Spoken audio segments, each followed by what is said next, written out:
Вось такі кластер з 3 будынкаў ужо з'явіўся ў Баранавішах на вуліцы Прафесіянальнай.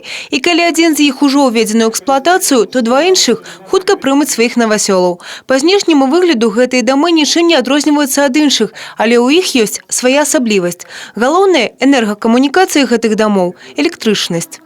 Этот дом, его реализация и концепция была принята на основе комплексного плана развития энергетической сферы до 2025 года с учетом ввода атомной электростанции.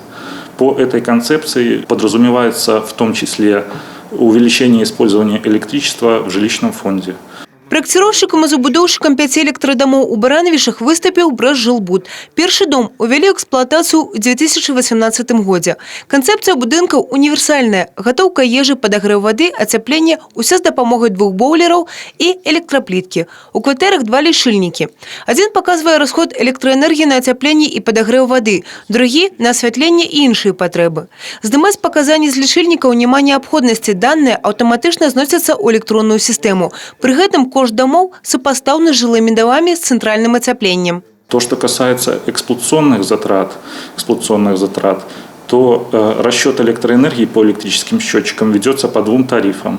Один счетчик, который считает на освещение, он учитывает электроэнергию по стоимости 16,16 копеек за киловатт-час. Второй электросчетчик, который считает электроэнергию на отопление и горячее водоснабжение, он учитывает ее по тарифу 3,74 копейки за киловатт-час. Ну, очевидно, что порядка около 5 раз стоимость электроэнергии для отопления ниже.